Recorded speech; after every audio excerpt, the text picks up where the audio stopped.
नमस्कार, आप देख रहे हैं गुड न्यूज टुडे। शाम के 4 बज चुके हैं। हमारे खास कार्यक्रम ये हुई ना बात के साथ मैं हूं अनंत भट्ट। अमेरिका को आज दुनिया की सुपर पावर कहा जाता है और भारत की पहचान आज के वक्त सॉफ्ट पावर की है। दोनों मुल्कों के संबंधों की कहानी भी बरसों बरस पुरानी रही है, लेकिन अब वक्त बदल गया है। भारत की दोस्ती की जरूरत आज सभी को है। पीएम मोदी इस वक्त अमेरिका के राजकीय मेहमान हैं और इस दौरान उनका रुतबा देखते ही बन रहा है। अमेरिका के साथ कई समझौतों पर हस्ताक्षर होने हैं। तमाम डिफेंस डील की फाइलों की भी अदला बदली होनी है। तो आज भारत अमेरिका के संबंधों के इस नए दौर को नए नजरिए से समझने की कोशिश करेंगे। हमारे साथ खास मेहमानों का पूरा पैनल मौजूद होगा जो इस दोस्ती के अलग अलग आयामों पर हमारे साथ बातचीत करेगा। लेकिन अपने मेहमानों से चर्चा की शुरुआत करें उससे पहले ये रिपोर्ट आपको दिखाते हैं।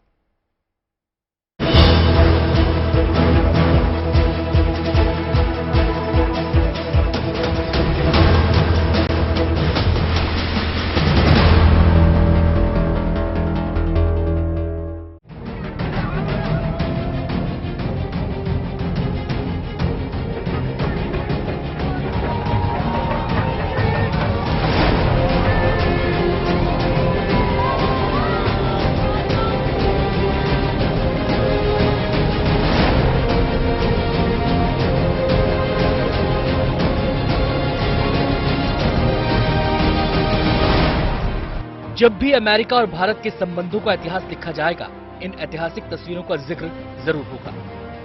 इन तस्वीरों में न केवल अमेरिका से भारत के संबंधों का वर्तमान है, बल्कि भविष्य के सुनहरे रिश्तों की झलक भी है। पीएम मोदी अमेरिका के खास मेहमान हैं और उनका खास होना अमेरिका की सड़कों पर नारों की गूंज में भी सुनाई दे रहा है। आप मोदी जी से मिले, हैंडशेक किया? बिल्कुल, he was so close to me. What about you? आप मोदी जी से मिले, हाथ मिलाया, कैसा लगा? अद्भुत, अद्भुत। You have to be close to him. उनके बगल में रहोगे तो आपको शक्ति और ऊर्जा मिलती है। Unbelievable. मोदी, मोदी, मोदी, मोदी, मोदी, मोदी, मोदी, मोदी। आपने देखा है या हाथ भी मिलाया? देखा है हमने, देखा हमने। हमारे आपके जितने करीब थे, आपके जितने करीब थे। Shake the hand. Okay. We are so happy to meet him today. You all are very excited? Very much. You all shook hands? Yes, yes. Modi, very excited to meet Modi ji. Bharat माता की जय। मोदी है तो मुमकिन है, मोदी है तो मुमकिन है। So happy that I shook hands with Modi ji. I didn't even let his hand go. I'm so happy. Okay. What about you? I'm so happy.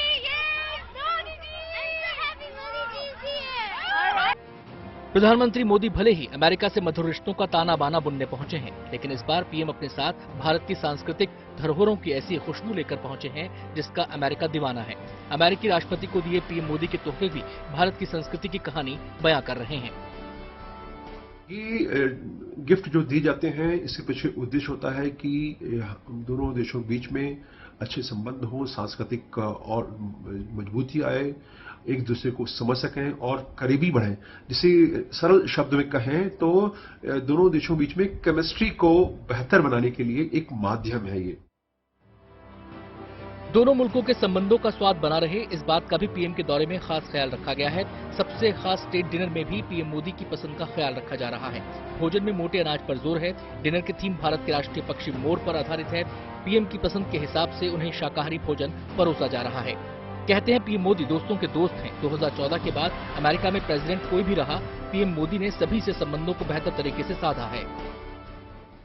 किसी भी दो देशों के प्रतिनिधियों के बीच में अगर अच्छे संबंध हैं, उनके निजी संबंध जो हैं काफी प्रगाढ़ हैं, तो निश्चित रूप से दोनों देशों के बीच में बेहतर संबंध स्थापित होता है।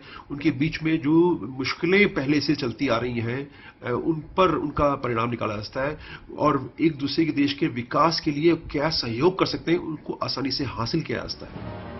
वक्त तेजी से बदल रहा है और साथ ही दुनिया के समीकरण भी बदल रहे हैं। आज दुनिया को भारत की अहमियत का अंदाजा है।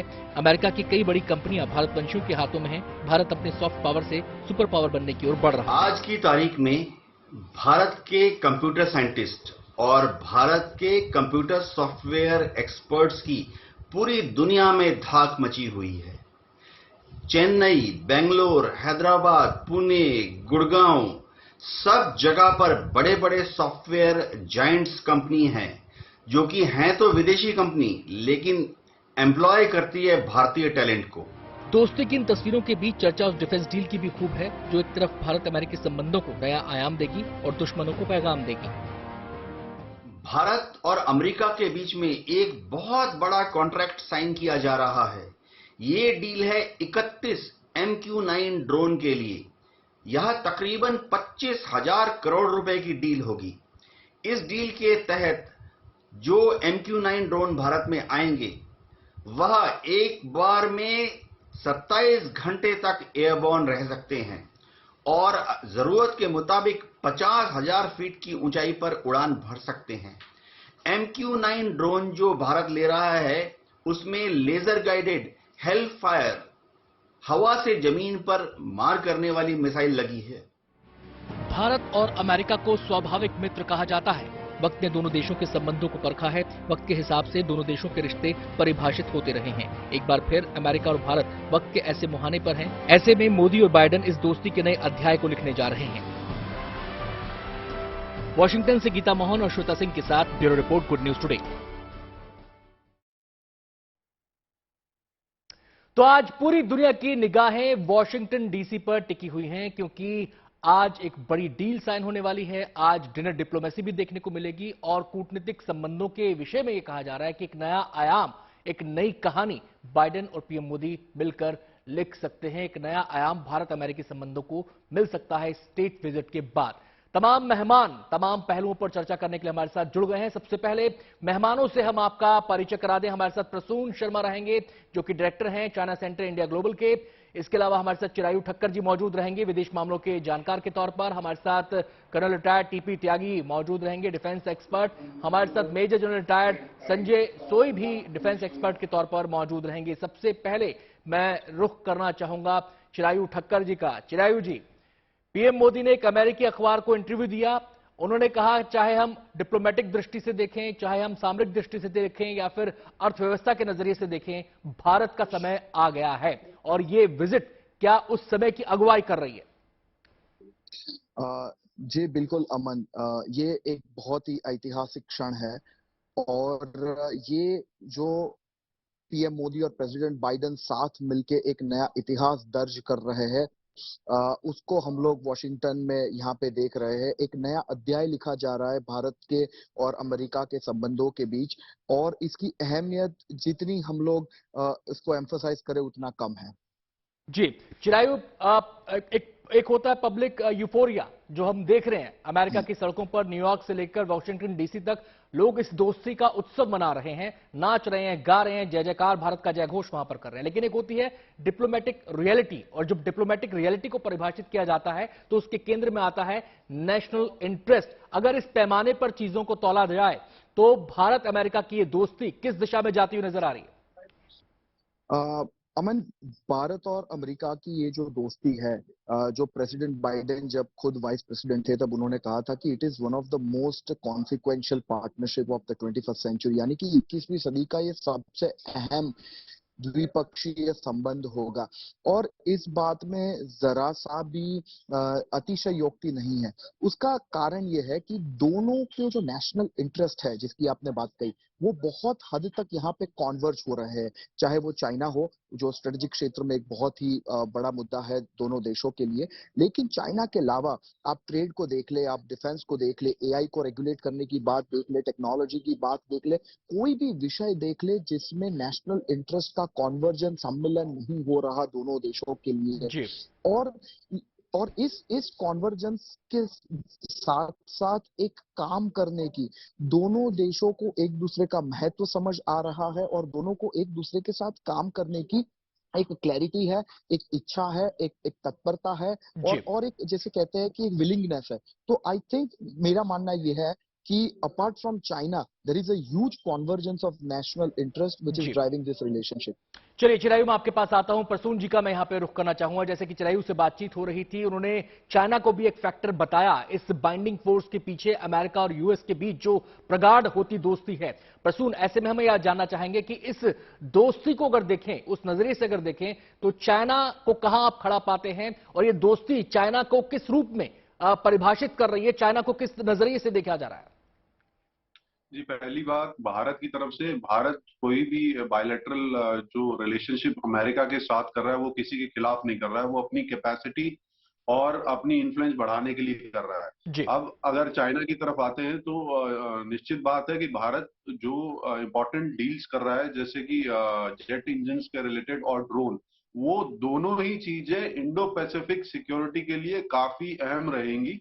और ना सिर्फ ये जेट एयर जो इंजन है उससे भारत मैन्युफैक्चरिंग भी यहाँ करेगा, उससे एक स्ट्रैटेजिक इन्फ्लुएंस होगा भारत का पूरे इंडो पैसिफिक रीजन में। और जो दूसरे देश है जिनके पास ये लिमिटेड कैपेबिलिटी है, जैसे फ्रांस, अभी इस टूर के बाद भारत के प्रधानमंत्री फ्रांस भी जाएंगे, तो उन पे भी एक दबाव पड़ेगा कि भारत अब एक मार्केट नहीं रह गया, एक ये विश्व पावर बन गया है, एक विश्व गुरु की तरह काम कर रहा है। अगर आप देखिए, कल योग के थ्रू हमने कल्चरल डिप्लोमेसी दिखाई, पूरे विश्व को योग के बारे में समझाया, और आज हम पीस और उससे रिलेटेड जो भी महत्वपूर्ण चीजें हैं, जैसे कि ये डिफेंस डील है, और उससे बड़ी चीज है सप्लाई चेन डाइवर्सिफिकेशन, वो भी बहुत जरूरी है, जो कि हमने कोरोना काल में देखा कि सिर्फ चीन पे डिपेंडेंट रह के पूरा विश्व ये ढंग से कोई भी नेचुरल कैलामिटीज को फेस नहीं कर पाएगा। और भारत ने वो करके दिखाया, चाहे वो वैक्सीन हो, हमने ना सिर्फ वैक्सीन अपने लिए बनाई बल्कि पूरे विश्व के लिए बनाई, और उसमें कोई भी जो हमारा चाहे मुनाफाकारी हो, चाहे बड़ी कंपनियों का इन्फ्लुएंस था, वो भारत ने उसको बहुत अच्छी तरह से सेटिस्फाइड किया। और जब जिसको जरूरत थी वो वैक्सीन भी प्रोवाइड की, और उसका इंफ्रास्ट्रक्चर, जैसे कि हमने कोविन ऐप बनाई जिसको मैनेज करने के लिए और डोजेस को कंट्रोल करने के लिए, तो ये एक तरह से पूरी स्ट्रैटेजिक जो इम्प्लीमेंटेशन है, भारत ने जो नैरेटिव चल रहा है डेमोक्रेसी वर्सेस ऑटोक्रेसी में, उसमें दिखाया कि डेमोक्रेटिक सेटअप में भी किस तरह से 1 बिलियन की पॉपुलेशन को अच्छे से मैनेज किया जा सकता है, वैक्सीनेशन किया जा सकता है। प्रसून, आप ये बात भारत बिल्कुल साफ कर चुका है कि ये आपसी, दो देशों के आपसी रिलेशन की बात है, इसमें किसी तीसरे देश का कोई फैक्टर नहीं। और अमेरिका भी ऑफिशियली जब वहां पर भी पूछा जा रहा है तो वो भी इस बात को दरकिनार कर रहे हैं कि चाइना कोई फैक्टर या चाइना कोई फोकस उसका इन दोनों रिलेशंस के बीच नहीं है। पीएम मोदी ने भी जब अमेरिकी अखबार को इंटरव्यू दिया तो उन्होंने कहा कि भारत किसी का स्पेस लेना नहीं चाहता, भारत अपना वाजिब हक चाहता है और उसके लिए प्रयासरत है। लेकिन ये जो डिप्लोमेटिक डेवलपमेंट्स हो रही हैं, चाहे हम क्वाड के संबंध में देखें, चाहे हम अमेरिका के संबंध में देखें, चाहे हम स्टेट विजिट को देखें, लेकिन ये जो डिप्लोमेटिक डेवलपमेंट्स हैं, ये चाइना को कहीं ना कहीं संशय में डालती हैं। चाइना शायद इनको अदरवाइज लेता है, और शायद यही, या इसे इत्तेफाक कहें या आप इसको वजह के तौर पर देखते हैं कि यूएन में जब साजिद मीर को ग्लोबल टेररिस्ट घोषित करने की बात आई तो अमेरिका और इंडिया के संयुक्त प्रस्ताव का चाइना ने विरोध किया। इसे आप इत्तेफाक के तौर पर देखते हैं, उसके स्थायी नजरिए के तौर पर देखते हैं, या उसका ये एक रिएक्शन के तौर पर आप इसको देखते हैं? मैं उसे एक रिएक्शन के तौर पे देखता हूं, और ये चाइना की नीति रही है मल्टीलैटरल फोरम पे जहां हो सके वहां भारत के इनिशिएटिव्स में अड़चने डालना। पर वीर भोगे वसुंधरा, अगर आप देखिए भारत जैसे जैसे अपनी कैपेबिलिटी और कैपेसिटी बढ़ा रहा है, तो चीन को ये अंदेशा है कि भारत किस ओर जा रहा है, और ये एक बहुत बड़ी उपलब्धि है भारत की डिप्लोमेटिक वे में। अगर आप देखिए स्टेट विजिट और डिफेंस की जो ये क्रूशियल एग्रीमेंट हो रहा है यूएस के तहत, ये एक सामान्य एग्रीमेंट नहीं है, और ये चीन बहुत अच्छी से जानता है। और ना सिर्फ ये एज अ मार्केट सिर्फ कुछ प्लेन बेचे जा रहे हैं भारत को, ये पूरी टेक्नोलॉजी का एक ट्रांसफर होने जा रहा है, जो कि एक बहुत बड़ा और ऐतिहासिक एग्रीमेंट रहेगा पूरे ग्लोबल पीस के लिए, ना सिर्फ भारत के लिए नहीं, सिर्फ एशिया के लिए नहीं, पूरे ग्लोबल पीस के लिए ये एक बहुत महत्वपूर्ण एग्रीमेंट रहेगा, और एक ये दिशा और दशा निर्धारित करेगा ग्लोबल पीस और एशिया एरा जो अभी आने वाला है। मैं आता हूं प्रसून आपके पास, मैं सीधे कर्नल टीपी त्यागी का यहां पर रुख करना चाहूंगा। कर्नल साहब, डिफेंस डील की बहुत चर्चा हो रही है, उस डिफेंस डील के तहत जो टेक्नोलॉजी ट्रांसफर भारत में होने वाला है उसकी बहुत चर्चा हो रही है। अगर हम भारत के नजरिए से देखें, जिस इंजन की बात हो रही है वो भारत के LCA Mark II में फिट होना है, क्या आपको लगता है कि जिस आत्मनिर्भरता की तरफ भारत आगे बढ़ना चाहता है, जिस आत्मनिर्भरता को भारत हासिल करना चाहता है, उस प्रोसेस में ये एक्सेलरेशन का काम करेगा, ये जो डील्स हैं, और ये केवल यहीं तक सीमित नहीं रहने वाली। टेक्नोलॉजी ट्रांसफर एक बड़ा मुद्दा रहा है अमेरिका के साथ, जब भी हथियारों की डील होती है या फिर किसी और वेपन की डील होती है, तो ये जो सिलसिला है ये अब आगे और बढ़ेगा। बिल्कुल ठीक कहा आपने। देखिए, हमारा रशिया के साथ 2030 तक military to military cooperation agreement हो चुका है, यानी कि हम करीब अपना 45% फिलहाल जो वेपनरी है रशिया से खरीदते हैं, उसमें टेक्नोलॉजी ट्रांसफर जो पहले नहीं होता था अब होगा। ऐसे ही अमेरिका के साथ, चाहे हमने अपाचे खरीदे हो, चिनूक खरीदे हो, ग्लोब मास्टर खरीदे हो, लेकिन अब जब तेजस की बात आती है तो हमें ये नहीं भूलना चाहिए कि उसका इंजन कंपोनेंट 23% है और 77% इंडिजिनस है, और वो 77% में उसमें इस किस्म के फीचर्स हैं जो किसी और दूसरे लाइट कॉम्बैट एयरक्राफ्ट में नहीं है। जैसे एक्टिव इलेक्ट्रॉनिकली रडार सिस्टम, यानी कि आप डिफरेंट डायरेक्शंस में रेडियो वेव भेजे बगैर एंटीना को मूव करे हुए, हवा के अंदर फ्यूल भरने की कैपेसिटी और डिस्टेंस से ही एयरक्राफ्ट को मारने की क्षमता। और यही कारण है कि अमेरिका समेत, आप छोड़िए इंडोनेशिया, मलेशिया और फिलीपींस को, अमेरिका भी लाइन लगा के खड़ा है तेजस को खरीदने में। तो इसको हमको तादाद से ज्यादा मूल्य नहीं देना चाहिए। एक इंजन है, उसमें 2 पॉइंट है, एक तो वो लाइट है और उसका जो थ्रस्ट है वो ज्यादा है, करीब 100 किलो न्यूटन है, 98 है शायद मिल रहा है। तो इसके बदले 98 किलो न्यूटन है। अब मैंने 100 कहा सर, ये बीच में इतने पॉइंट के ऊपर मत टोकिए सर। अब जब मेरी बात सुनिए कि अब उसमें अमेरिका का फायदा हमसे ज्यादा है इस वक्त। वो ये फायदा है, there is a financial crunch there and they get money for these things. तो ये it is a marriage of convenience, it is not a marriage of conviction, sir. I would like to tell you one thing. Now you have to check the one word, and that is called credibility. What is the credibility of America?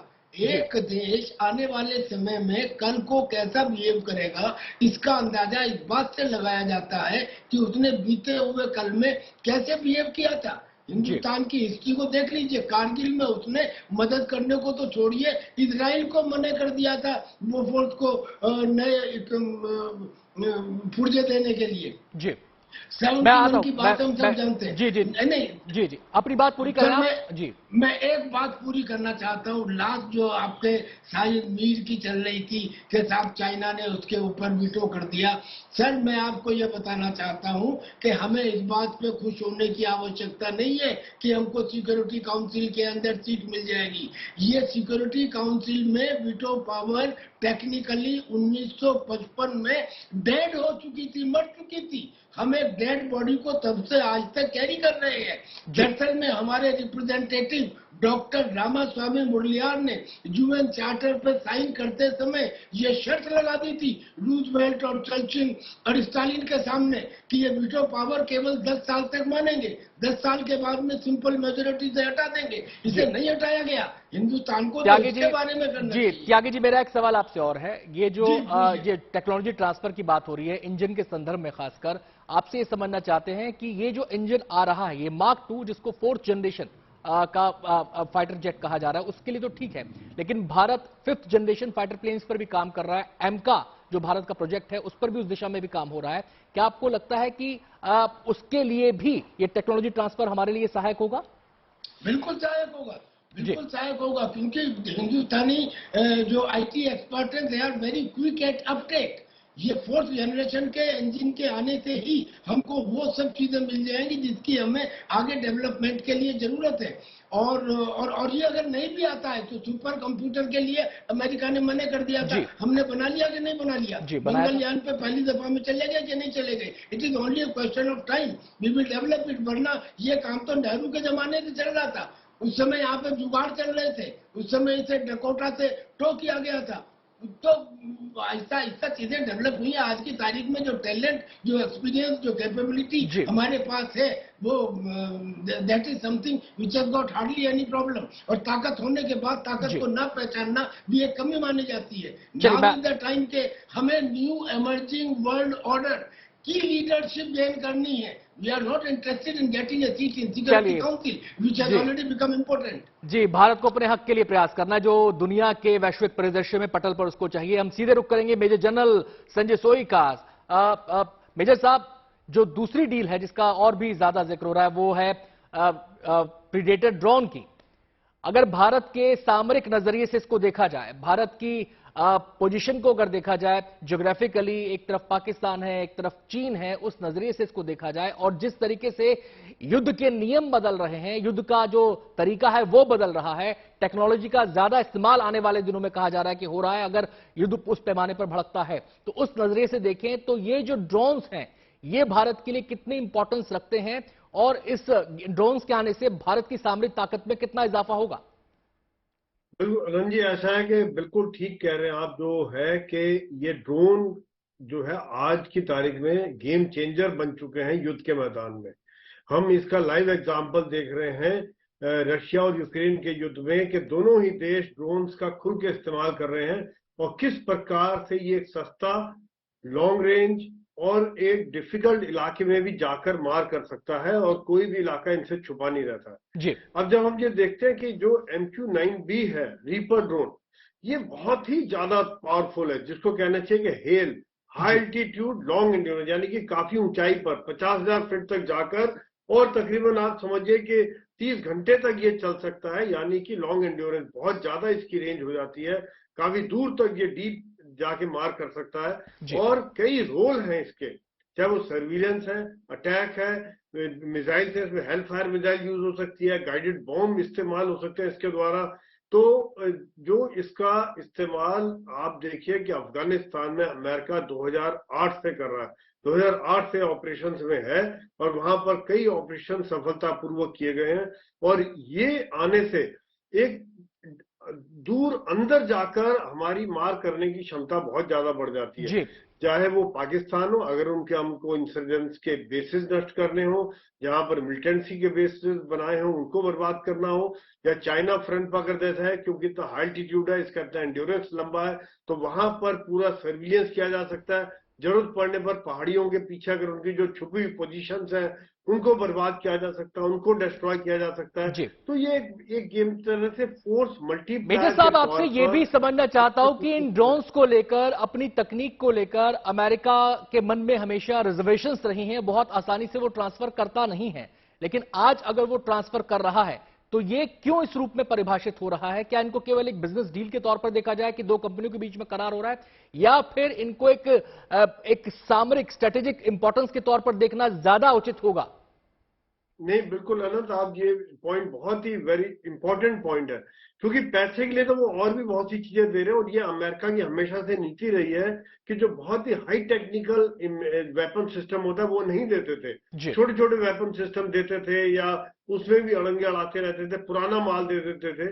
तो ये आज जो भारत का कद बढ़ा हुआ है और जो आज जो विश्व की स्थिति है, चाहे वो रशिया यूक्रेन के बाद उठी हो या अमेरिका की चाइना के साथ जो तनातनी चल रही है, वहां पर वो भारत को एक अपना बहुत बड़ा सामरिक मित्र के तौर पर देख रहा है, जो स्ट्रेटेजिक मित्र है, और एक सबसे बड़ा डिफेंस पार्टनर के तौर पर भी अमेरिका भारत को देख रहा है, क्योंकि भारत एक ऐसी शक्ति है जो कि अगर काउंटर कर सकता है तो दुनिया में किसी को भी काउंटर कर सकता है। तो अमेरिका चाहता है कि भारत के साथ मित्रता बढ़े, मित्रता बनी रहे। और अगर आप देखिए कि किस प्रकार से धीरे धीरे दोनों देशों में संबंध बढ़ रहे हैं, कि पहले भारत का 70% तक डिफेंस इक्विपमेंट रशिया से आता था, आज जैसे कल त्यागी बता रहे थे वो घट के तकरीबन 45% रह गया। 2008 में जब अमेरिका से हमारा जीरो इंपोर्ट था वेपन सिस्टम का, आज 1,64,000 करोड़ तक का हम वेपन सिस्टम इंपोर्ट कर रहे हैं। और अब सबसे बड़ी जो बात, जो बदलाव आया है वो है टेक्नोलॉजी ट्रांसफर का, जो कि अमेरिका पहले नहीं करता था। अब वो टेक्नोलॉजी ट्रांसफर। मेजर साहब, आपको माफी के साथ मैं यहाँ पे रोकूंगा क्योंकि मुझे ब्रेक एक छोटा सा लेना है। ब्रेक के बाद जब हम आएंगे तो हम ये भी समझने की कोशिश करेंगे, इस पहलू को भी समझेंगे कि भारत और अमेरिका का जब हथियारों की बात होती तो एक रिश्ता था, एक सप्लायर का और एक खरीदार का रिश्ता ये था। क्या अब इस रिश्ते की परिभाषा बदल रही है? क्या यह रिश्ता अब एक पार्टनर का होने जा रहा है?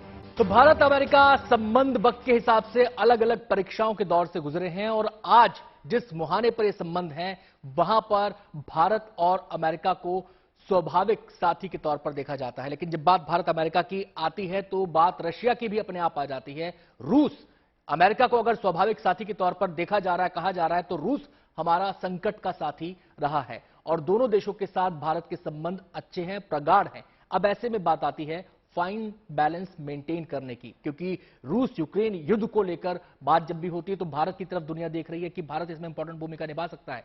रूस भारत का सबसे बड़ा साझेदार है अगर हथियारों की हम बात करें। तो ऐसे में मैं चिरायु ठक्कर जी से सवाल जानना चाहता हूं, अब ये फाइन बैलेंस कैसे मेंटेन किया जा सकता है, क्योंकि रशिया को लेकर अमेरिका का भी एक नजरिया है, अमेरिका की भी एक डिमांड है, खासकर रूस यूक्रेन युद्ध के संदर्भ में। देखिए अनंत, पहले ऐसा एक्सपेक्टेशन था वॉशिंगटन में और उसके अलावा कई अलग वेस्टर्न कैपिटल्स में, आप लंदन, पेरिस, मैंने कई डिप्लोमेट्स के साथ बात की है, वो ऐसा चाहते थे कि इंडिया जो है उनके साथ वोट करे, क्योंकि अब इंडिया उनका एक साथी है और वो साथी के तौर पे देख रहे थे।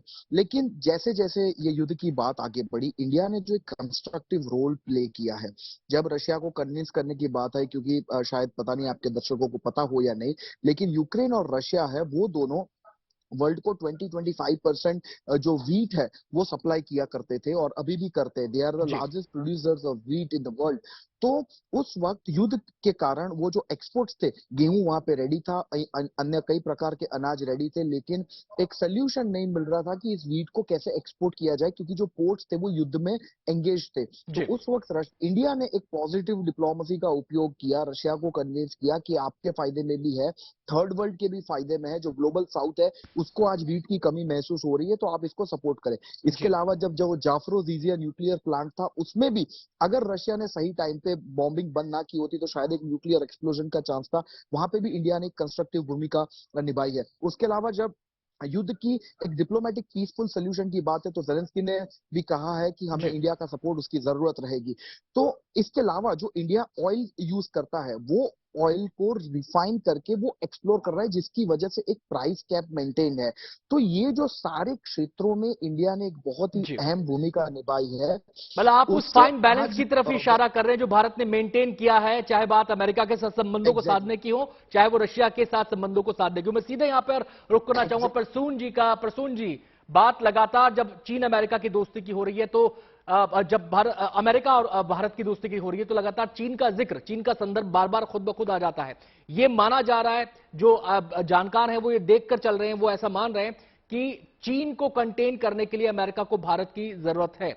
ऐसे में जब बात चीन और इंडिया के रिलेशंस की आती है, क्योंकि वो बॉर्डर शेयर कर रहे हैं, तो क्या आपको लगता है कि चीन भले ही कन्फ्रंट खुद से ना करे, लेकिन पाकिस्तान के रास्ते, पाकिस्तान के जरिए एक प्रकार से दो मोर्चों वाली स्थिति पैदा हो सकती है?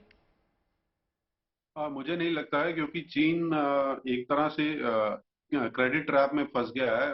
उसने पाकिस्तान को बहुत ज्यादा लोन दे रखा है और वो प्रोजेक्ट सक्सेसफुल नहीं हुआ है। तो चीन भी बड़ा कॉशियस है पाकिस्तान को लेके, और उस पे स्ट्रैटेजिक, चाहे वो मिलिटरली हो या इकोनॉमिक वे में हो, तो बड़ा कॉशियस है। और चीन ये जानता है कि ज्यादा लंबे समय तक वो भारत के साथ कन्फ्रंटेशन नहीं कर पाएगा।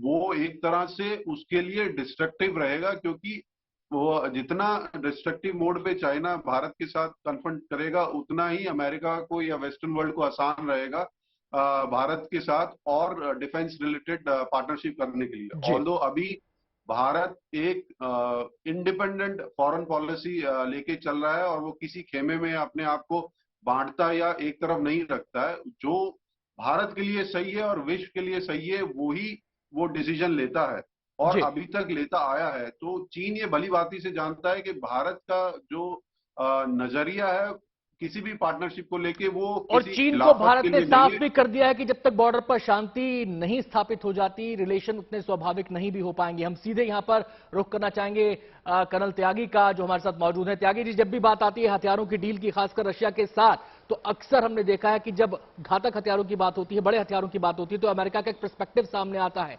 उनका एक कानून सामने आता है। लेकिन S-400 डील जब हुई तो अमेरिका ने उस कानून से भी भारत को छूट दी थी। मैं काटसा की बात यहां पर कर रहा हूं, तो यह भी दिखाता है कि कैसे भारत एक फाइन बैलेंस मेंटेन करके चल रहा है। जी बिल्कुल ठीक है, बिल्कुल ठीक है। आप इसको यूं समझिए कि अगर कल को चीन भारत के ऊपर अटैक करता है तो ये जरूरी नहीं है कि रशिया भारत का साथ दे, लेकिन रशिया भारत के खिलाफ नहीं जाएगा। लेकिन अगर चीन भारत पे अटैक करता है तो फिर ये चीन को खतरा होगा कि कहीं ऐसा ना हो कि भारत जो अब तक इंडिपेंडेंट है वो अमेरिका के खेमे में आ जाए, अमेरिका के खेमे में आ जाए। यानी कि जितना चीन हमारी एलएसी के ऊपर हरकत करता है उतना भारत और अमेरिका नजदीक आएंगे, ऐसा उसका सोचना है। और कुछ कुछ हद तक ये सही भी है। ये तो एक बात हो गई सर। दूसरी बात ये है कि अब जहां तक अमेरिका का सवाल है, क्या हमने 2016 में एक्सचेंज ऑफ लॉजिस्टिक्स का समझौता अमेरिका से नहीं किया था? क्या हमने 2018 में अमेरिका से एक्सचेंज ऑफ टेक्निकल नॉलेज का समझौता नहीं किया था? और क्या हमने 2020 में अमेरिका के साथ बीका यानी कि बेसिक एक्सचेंज कोऑपरेशन एग्रीमेंट का सौदा अमेरिका के साथ नहीं किया था? ये उन्हीं की श्रृंखला में एक नया पॉइंट है कि हाँ हम डिफेंस में दे रहे हैं उनके साथ। त्यागी जी मुझे आपको रोकना पड़ेगा क्योंकि मुझे अपने अगले गेस्ट पे जाना है। समय की बेहद कमी है सर, बहुत काम की बातें आप बता रहे हैं, बहुत दिलचस्प बातें आप बता रहे हैं, लेकिन मुझे अपने अगले गेस्ट का रुख करना पड़ेगा। मेजर साहब का मैं यहाँ पे रुख करूंगा। मेजर संजय, मैं आपसे जानना चाहता हूं जो सवाल जिस पर हमने छोड़ा था कि भारत और अमेरिका हथियारों के खरीदार और सौदागर के संबंध में तो हमेशा से रहे हैं, लेकिन क्या अब ये डेफिनेशन चेंज होने वाली है वक्त के साथ? क्या ये जो बायर और सेलर का जो रिश्ता है ये चेंज होने वाला है और एक पार्टनरशिप वाले दिशा में हम बढ़ रहे हैं? नहीं, बिल्कुल आनंद जी, ये वाकई में एक अमेरिका की तरफ से एक पॉलिसी चेंज है, जहां पर कि आज वो टेक्नोलॉजी ट्रांसफर कर रहे हैं। अगर आप देखिए कि M777 जो हॉविट्जर गन है वो भी हमने 25 ऑफ द शेल्फ ली थी, बाकी 120 इंडिया में बनाई जा रही है। अब उनका अपग्रेडेशन हो रहा है, वो भी इंडिया में बनाया जा रहा है। अब चाहे वो GE F414 इंजन है, वो टेक्नोलॉजी ट्रांसफर है, जिससे कि एक तरह से भारत की एयरफोर्स को, LCA को एक बड़ा ही जंप मिलेगा, टेक्नोलॉजिकल जंप मिलेगा, काफी पावरफुल हो जाएगा। ये एक ऐसा इंजन है जो आज हॉर्नेट और ग्रिफन जैसे पावरफुल एयरक्राफ्ट फाइटर्स में लगा हुआ है, वो इंजन टेक्नोलॉजी मिलती है, तो वो अभी इंडिया में बनती है। तो यानी कि कहीं ना कहीं अमेरिका भारत को एक मैन्युफैक्चरिंग हब के तौर पर भी बनते हुए देख रहा है कि जहां पर कि सस्ते कंपैरेटिव जो अमेरिका बनाने वाली कॉस्ट है उसके मुकाबले में सस्ता बनेगा, उनको रॉयल्टी फिर भी मिलती रहेगी, जो पैसा मिलना है उनको फिर भी मिलेगा। लेकिन फायदा क्या होगा कि इंडिया यहां से फिर एक्सपोर्ट कर सकता है, इंडिया में एम्प्लॉयमेंट जनरेशन होगी, हम एक आत्मनिर्भरता की तरफ आगे बढ़ेंगे। अगर आप रशिया यूक्रेन युद्ध में देखिए कि रशिया 1 साल से ज्यादा 15 महीने से ज्यादा युद्ध इसलिए लड़ पा रहा है क्योंकि वो आत्मनिर्भर है, आर्म इंडस्ट्री उनके अंदर है, अपने बनी हुई है।